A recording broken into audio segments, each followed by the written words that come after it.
Hello, dear students. Minakshi Sandipika, welcome to all.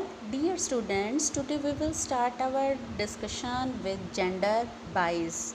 That is paper 5th of B.Ed second year. So let's start our topic with the gender bias. First of all, we want to discuss about meaning, then reason behind gender bias, and then effect of gender bias. And after that, we will discuss about measure to reduce the problem. How can we reduce this problem? So let's start our topic with the meaning. Dear students, first of all, we want to discuss about gender bias. Gender bias is form of discrimination against women because their practices reflect the value of men who created the setting which is often the workplace. Dear students, in our society, the word gender and sex are oftenly used interchangeable.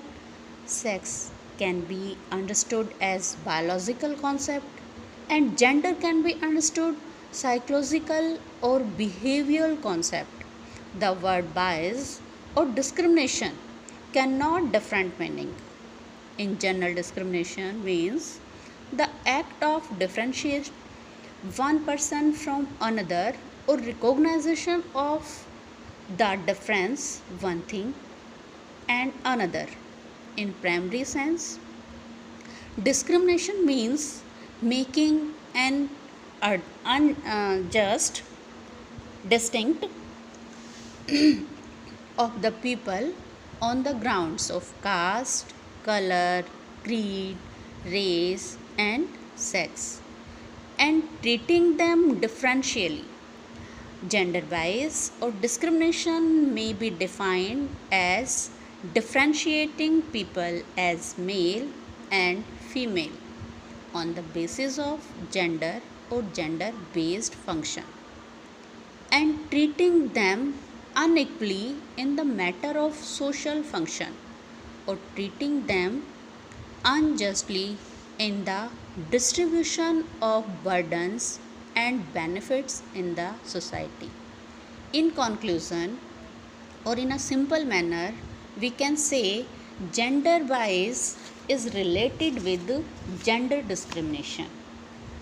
या हम कह सकते हैं कि जब बच्चे और लड़के और लड़कियों में जेंडर के आधार पर भेदभाव किया जाता है समाज में और जिसकी वजह से लड़कियां पिछड़ जाती हैं, तो इसको हम कहते हैं लैंगिक विभेद या जेंडर बायस।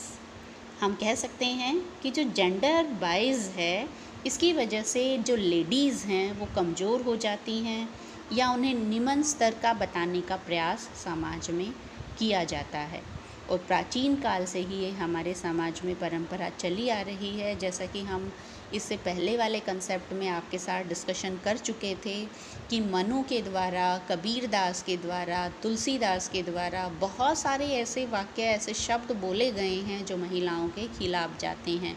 हम उसको रिमाइंड करें, शूल शूद्र ताड़न के शूल शूद्र और नारी सब ताड़न के अधिकारी। इट मीन्स समाज में हमेशा से ही महिलाओं को नीचा दिखाने का प्रयत्न किया जाता रहा है।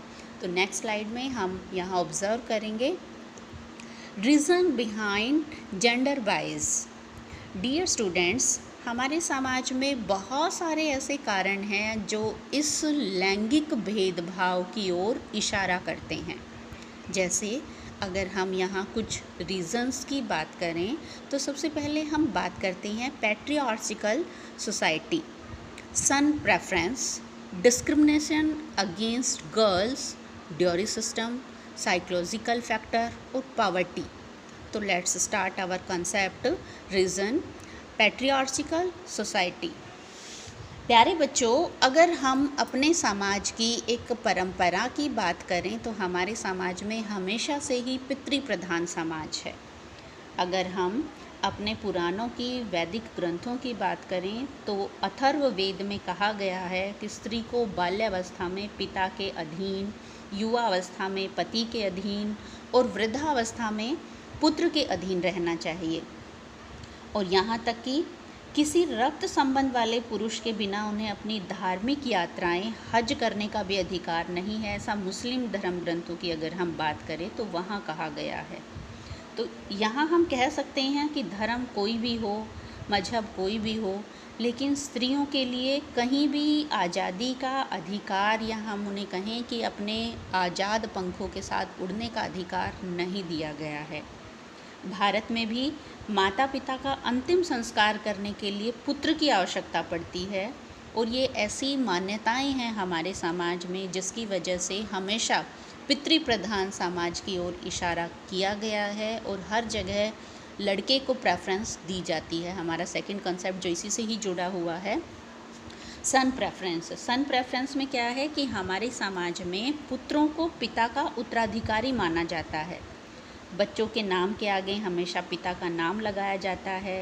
वंश परंपरा को बढ़ाने के लिए पुत्र की आवश्यकता होती है। या हम कहें लड़की की शादी के बाद जब वो पति के घर में रहने के लिए चली जाती है तो उसके पति का नाम लगता है।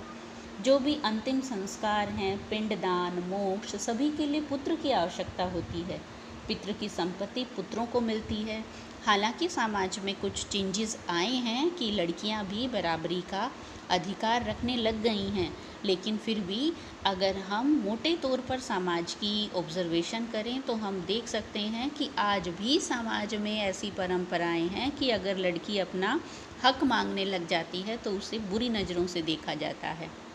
तो यहाँ हम कह सकते हैं कॉन्क्लूज़न के तौर पे कि आज भी भाइयों के साथ उसके संबंध बिगड़ने शुरू हो जाते हैं क्योंकि वो अपना अधिकार मांग रही है। तो यहाँ सन को ही प्रेफरेंस दी जाती है, या लड़के को ही माँ बाप जो हैं प्रेफरेंस देते हैं, उसी के पढ़ाने लिखाने में वो अपनी शान समझते हैं। थर्ड पॉइंट जब हम यहाँ चर्चा करते हैं, डिस्क्रिमिनेशन अगेंस्ट गर्ल्स। जितने भी हमने अभी तक वाक्य यूज़ किए हैं या जितने भी हमने अभी उदाहरण दिए हैं, उन सभी से हम शो ऑफ कर सकते हैं कि हमेशा ही समाज में लड़कियों के साथ भेदभाव होता रहा है। कैसे भेदभाव होता रहा है, जैसे कि हम अभी बता चुके हैं कि लड़के माँ बाप की वृद्धावस्था का सहारा बनेंगे, वंश को बढ़ाएंगे, उन्हें पढ़ाने लिखाने से ही घर की उन्नति होगी, जबकि जब हम लड़की को पैसा खर्च करते हैं या उसको पढ़ाते लिखाते हैं तो धन और समय की बर्बादी होगी। इस तरह की संकीर्ण सोच जो शिक्षा से जुड़ी हुई तो है ही, साथ में समाज से भी जुड़ी हुई है। अर्थात जो बच्ची हैं, लड़कियां हैं, उनको सिर्फ घर के चूल्हे चौके तक सीमित माना गया है। बालिकाओं की जो भागीदारी है वो समाज में उपेक्षा का हमेशा से शिकार रही है, और महिलाएं जब भी कभी आगे बढ़ने का प्रयत्न करती हैं तो एक मनोवैज्ञानिक कारण की वजह से कि आप ऐसा नहीं कर सकती, उनकी वजह से उसको हमेशा पीछे धकेल दिया जाता है, और लड़की के मन में शुरुआत से ही ये बात बिठा दी जाती है कि तुम एक लड़की हो और तुम्हें हमेशा दब के रहना पड़ेगा। नेक्स्ट हमारा कंसेप्ट है ड्योरी, दहेज प्रथा। जब भी हम अपनी बेटी का विवाह करते हैं तो उस समय एक ट्रेंड था जब ये प्रथा शुरू हुई होगी कि नए घर में बच्ची जाएगी, वहाँ से कुछ सामान उसे ज़रूरत पड़ेगी तो वो संकोच करेगी, इसी वजह से उसकी ज़रूरत का सामान उसके साथ भेज देते थे पेरेंट्स। लेकिन ये उस समय माँ बाप के एक स्नेह प्रदर्शन का प्रतीक था, लेकिन धीरे धीरे दिखावे ने जोर पकड़ा और लड़के वाले लालच में आकर दहेज की मांग रखने लगे। और यहाँ हम कह सकते हैं कि हद तो उस वक्त हुई जब लालच पूरा नहीं होने पर वधू के साथ मारपीट होने लगी, हत्याएं होने लगी। हालांकि संविधान ने इस पर रोक लगाने की कोशिश की, लेकिन ये जो एक बहुत ही बुरा सिस्टम हमारे समाज में फैल चुका है उसको आज भी कंट्रोल नहीं किया जा सका। नेक्स्ट पॉइंट है हमारा साइकोलॉजिकल फैक्टर। साइकोलॉजिकल फैक्टर में हम क्या कह सकते हैं कि जो मनोवैज्ञानिक कारक हैं वो भी एक जेंडर बाइस की तरफ संकेत करते हैं, क्योंकि शुरुआत से ही लड़कियों के मन में, महिलाओं के मन में ये एक बात बिठा दी जाती है कि पुरुष महिलाओं से श्रेष्ठ हैं, उन्हें ही पुरुषों की आज्ञा का पालन करना पड़ेगा, नहीं तो उनका कोई अस्तित्व नहीं है। अर्थात पुरुषों के बगैर महिलाओं का अस्तित्व नहीं है, या पुरुष उनसे श्रेष्ठ हैं। और एक मनोवैज्ञानिक कारण ही लड़कियों की मन में कुछ आगे बढ़ने से रोकने में बहुत अहम भूमिका निभाता है। अर्थात जब भी वो कुछ करना चाहती हैं तो हमेशा उन्हें डर लगता है कि कहीं हम गलत ना कर बैठें, समाज हमें ये ना कहे, या हम लड़कियां हैं तो हमें इस तरह की प्रॉब्लम सामना करने को मिलेगी। जैसे बहुत सारे हम समाज के उदाहरणों से ऑब्ज़र्व करें कि लड़कियां ट्रेन नहीं चला सकती, लड़कियां हवाई जहाज़ नहीं चला सकती, लड़कियां सीमाओं पे, बॉर्डर पे परिस्थितियों को नहीं संभाल सकती। हालांकि कुछ जो चेंजेस हैं वो समाज में देखने को मिले हैं। लड़कियां ट्रेन चलाने लगी हैं, हेलीकॉप्टर चलाने लगी हैं, बॉर्डर भी सीमाएं संभालने लगी हैं, लेकिन फिर भी आज भी हमारे समाज में कुछ ऐसे फैक्टर हैं जो लड़कियों के मन में भरे जाते हैं कि आप ऐसा नहीं कर सकते। एक सबसे बड़ा कारण जो हमारे समाज में है वो है पॉवर्टी, गरीबी। गरीबी जो है उसमें क्या होता है कि हम हमेशा से ही मानते हैं कि लड़कों को ही घर की जिम्मेवारी संभालनी है, और जब लड़कों को घर की जिम्मेवारी संभालनी है या लड़कों को ही बाहर जाके पैसा कमाना है, तो इस वजह से हम लड़कियों को पढ़ाने पे ध्यान ही नहीं देते, उनकी बहुत जल्दी शादी कर देते हैं, या हम कहें कि गरीबी जो है भारत में एक बहुत बड़ा अभिशाप है।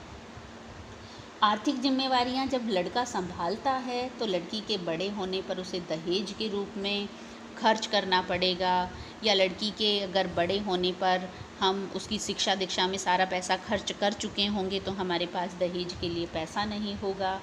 ऐसी स्थिति में हमें लगता है कि लड़कियों पे पैसा खर्च करना बर्बादी है और लड़के पर पैसा खर्च करना एक इन्वेस्टमेंट है, क्योंकि गरीबी है और गरीबी की वजह से हम सभी बच्चों पे इक्वल पैसा नहीं खर्च कर सकते। अगर हमारे समाज में आज भी ग्रामीण एरिया में हम ऑब्ज़र्व करें तो ये स्थिति देखने को मिलती है। अगर हम इस पूरी स्थिति की ऑब्ज़र्वेशन करें और बात कहें कि गरीबी अगर कम कर दी जाए तो काफ़ी हद तक जो जेंडर वाइज वाला कॉन्सेप्ट है उसको रोका जा सकता है। डियर स्टूडेंट्स, अब हम अपनी नेक्स्ट स्लाइड की तरफ चलते हैं। नेक्स्ट स्लाइड में हम चर्चा करेंगे इफ़ेक्ट ऑफ जेंडर बाइस। इफ़ेक्ट क्या हो रहे हैं समाज पे या क्या प्रभाव पड़ रहे हैं, यहाँ हमने गिने चुने ही इफ़ेक्ट्स की बात की है। सबसे पहले हम बात करते हैं फीमेल फर्टिसाइड्स की।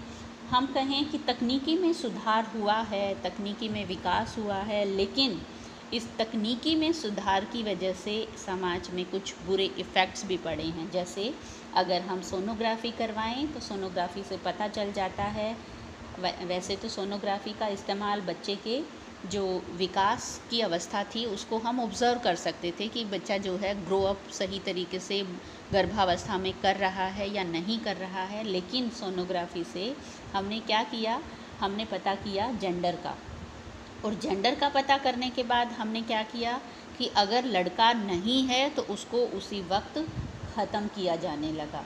यहाँ हम बता दें कि अगर माता पिता एक लड़की होने के बाद दूसरे बच्चे का ज़रूर क्या करवाते हैं, लिंग जांच करवाते हैं और उसको तुरंत वहीं पर समाप्त करवा देते हैं। तो ये हमारे समाज का एक दुर्भाग्य है जिसकी वजह से जेंडर वाइज जो है वो हमारे समाज में सामने आ रहा है। सेकंड जो कॉन्सेप्ट है वो क्या है, मेंटल इल इफ़ेक्ट्स। हर जगह भेदभाव को सहन करके महिलाएं मानसिक रूप से कुंठित होने लगती हैं, उनके मानसिक स्वास्थ्य पर बहुत बुरा प्रभाव पड़ता है। हर जगह उन्हें भेदभाव का शिकार होना पड़ता है और ये प्रथाएं धीरे धीरे चलती रहती हैं, आगे बढ़ती रहती हैं, जिसकी वजह से मानसिक रूप से महिलाओं पे असर पड़ता है। थर्ड पॉइंट जो सबसे मोस्ट इम्पॉर्टेंट पॉइंट है, सबसे महत्वपूर्ण पॉइंट है, इम्बैलेंस जेंडर रेशो। यहाँ हम कह सकते हैं कि कन्या भ्रूण हत्या की वजह से स्त्रियों की संख्या कम होने लगी। अगर हम 1990 की रेशो पर नज़र डालें तो हरियाणा में 947 लड़कियाँ थीं।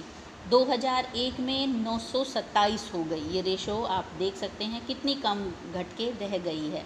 हरियाणा में आपको याद होगा कि पानीपत में नरेंद्र मोदी ने एक रैली की थी। क्यों रैली की थी पानीपत में? क्योंकि पानीपत की जो रेशो है वो अगर हम पूरे हरियाणा की कंपैरिजन करें तो बहुत कम थी। या हम कहें कि एक ऐसा जेंडर का रेशो है जिसने समाज में पूरी तबाही मचाकर रख दी है। और हरियाणा गांव में लड़कियों की कमी के कारण कितने लड़के अविवाहित रह जाते हैं और समाज में इसकी वजह से रेप केसेस बढ़ रहे हैं। या हम कहें कि लड़कियों के प्रति एक बुरा नज़रिया जो बढ़ रहा है, उसके शायद यही वजह है कि जेंडर रेशो इनबैलेंस हो गया है। डियर स्टूडेंट्स, हम नेक्स्ट स्लाइड में चर्चा करेंगे कि हम कैसे रिड्यूस कर सकते हैं इस प्रॉब्लम को। कौन सी ऐसी चीज़ें हैं जो समाज में इस जेंडर बाइज वाले कंसेप्ट को ख़त्म कर सकती हैं। तो प्यारे बच्चों, यहाँ हमें कहने में कोई दो राय नहीं होगी कि अगर हम गर्ल्स को स्पेशली क्या करें, एजुकेशन देना शुरू कर दें, स्प्रेडिंग गर्ल्स चाइल्ड एजुकेशन। और क्या कर सकते हैं, हम अपने एजुकेशन सिस्टम में इम्प्रूवमेंट कर सकते हैं, प्रोटेक्टिव एटमॉस्फेयर कर सकते हैं, इक्वलिटी और इक्विटी की बात कर सकते हैं, और जो हमारे सोशल ट्रेडिशंस हैं उनको काफ़ी हद तक रिमूव कर सकते हैं, अर्थात जो बुरी परंपराएं हैं उनको ख़त्म कर सकते हैं। तो तब हम शायद इस जेंडर बाइज वाले कंसेप्ट को आसानी से ख़त्म कर सकते हैं। तो यहाँ थोड़ा सा डिटेल में समझने की कोशिश करते हैं। सबसे पहला है हमारा स्प्रेडिंग अवेयरनेस या स्प्रेडिंग गर्ल्स चाइल्ड एजुकेशन। क्या कर सकते हैं हम यहाँ पे गर्ल्स चाइल्ड के लिए? लिंग भेद का जो एक सबसे बड़ा कारण है कि लड़कियाँ कम पढ़ी लिखी होती हैं, व्यावसायिक रूप से वो शिक्षित नहीं होती, तो यहाँ पे लड़कियों के लिए अलग से स्कूल खोले जाएं ताकि वो आसानी से सुरक्षित रूप से वहाँ पे पहुँच सके और उनके लिए समस्याएं वहाँ कम हो। ऐसा जो करिकुलम है ऐसा हो कि जिससे उनकी रुचि बढ़े, या वो वास्तविक जीवन से जुड़ा हुआ करिकुलम अडॉप्ट करें, या ऐसा करिकुलम हो जो प्रोफेशनल बेस हो जिससे वो जुड़ के किसी रोज़गार में महारत हासिल कर ले। या हम ऐसी समाज में एजुकेशन सिस्टम को इस तरीके से इम्प्रूव करें कि बच्चे को जो है लगे कि एजुकेशन अगर हम लेंगे तो हम अपने आप को इम्प्रूव कर सकते हैं। नेक्स्ट कॉन्सेप्ट हम बात यहाँ कर रहे हैं प्रोटेक्टिव एटमॉस्फेयर की। प्रोटेक्टिव एटमॉस्फेयर आप हर रोज़ देख रहे हैं, महिलाओं के खिलाफ दिन प्रतिदिन जो अपराध बढ़ रहे हैं उन अपराधों से, शायद आपको एक एग्ज़ाम्पल यहाँ रिमाइंड करवा दें। अभी एक पिक्चर आई थी छपाक जो है वो पिक्चर बेस्ड थी एसिड अटैक से। तो समाज में जो ये चीज़ें बढ़ रही हैं उस एसिड अटैक से हमें एक कंक्लूज़न देखने को मिला कि अगर लड़की किसी की पसंद है और लड़की उसको नेगलेक्ट कर देती है तो लड़का उसके ऊपर इतना हावी हो जाता है कि उसके कैरियर को, उसकी शक्लो सूरत को डिस्ट्रॉय कर देना चाहता है। यहाँ हम कहना चाहते हैं कि क्या लड़की की कोई अपनी सेल्फ रिस्पेक्ट नहीं है या उसकी अपनी कोई डिज़ायर नहीं है, इसकी वजह से वो खुल के बोल नहीं पाती और इस वजह से समाज में बलात्कार, एसिड अटैक, अपहरण जैसी बहुत सारे केसेस बढ़ रहे हैं जिससे माता पिता को लड़कियों को लेकर बहुत चिंता होती है। तो हमें क्या करना पड़ेगा कि हमें उन्हें एक प्रोटेक्टिव एटमॉस्फेयर देना पड़ेगा। नेक्स्ट हम बात करते हैं महिलाओं की समानता और समता की। अगर हम महिलाओं को पुरुषों के समान समझने लग जाएं, उनके लिए विशेषाधिकार का ऑप्शन अडॉप्ट करने लगें या उन्हें पुरुषों को बराबर अधिकार दे सकें, भारतीय संविधान में इस चीज़ को हम प्रेफरेंस दें, तो शायद हम समाज में से जेंडर बाइज वाला कंसेप्ट ख़त्म कर सकते हैं। नेक्स्ट जो हमारे समाज में जेंडर बाइज को लेके सबसे बड़ा जो इशू क्रिएट होता है वो है सोशल ट्रेडिशन। जैसे हमने बताया कि दहेज प्रथा समाज के लिए एक कलंक सिद्ध होती जा रही है। अगर हम लड़कियों के मन से उनके नेगेटिव विचार हटा दें, दहेज प्रथा जैसी कुप्रथाएं हटा दें, सती प्रथा हालांकि बैन लग चुका है लेकिन फिर भी ग्रामीण या जो दूर दराज के इलाके हैं उनमें इस तरह की टेंडेंसी आज भी देखने को मिलती है। तो कुछ ऐसी चीज़ें जो गलत हैं और लड़कियों को भेदभाव का शिकार बनाती हैं, उन्हें अगर हम दूर कर दें या कुछ ऐसे एडमिनिस्ट्रेटिव एफ़र्ट्स करें जैसे सरकार कानून बनाए, कड़ाई से उनका पालन करे, तो शायद हम इसको काफ़ी हद तक रिमूव कर सकते हैं। तो प्यारे बच्चों, मुझे उम्मीद है कि इस टॉपिक को आप आसानी से समझ चुके होंगे। कंक्लूज़न के तौर पे हम यही कह सकते हैं कि आज हम 21वीं सदी में रह रहे हैं, लेकिन फिर भी जेंडर वाइज का टॉपिक पढ़ रहे हैं। क्यों पढ़ रहे हैं? क्योंकि आज भी समाज में इसकी ज़रूरत है। तो अगर हम सभी अपने मन में एक संकल्प करें कि हम इस सिस्टम के अगेंस्ट जाएंगे और हम खुद ही प्रयत्न करेंगे, तो मुझे उम्मीद है कि इस सिस्टम के अगेंस्ट जाया जा सकता है और इसको ख़त्म किया जा सकता है, ताकि समाज में भविष्य में हमारे सामने इस तरह की टेंडेंसी या इस तरह के कंसेप्ट आए ही ना, और हम सिर्फ़ और सिर्फ बात करें इक्वलिटी की। तो मुझे उम्मीद है कि आपको ये पूरा जो क्वेश्चन है ये समझ में आ गया होगा। Thank you.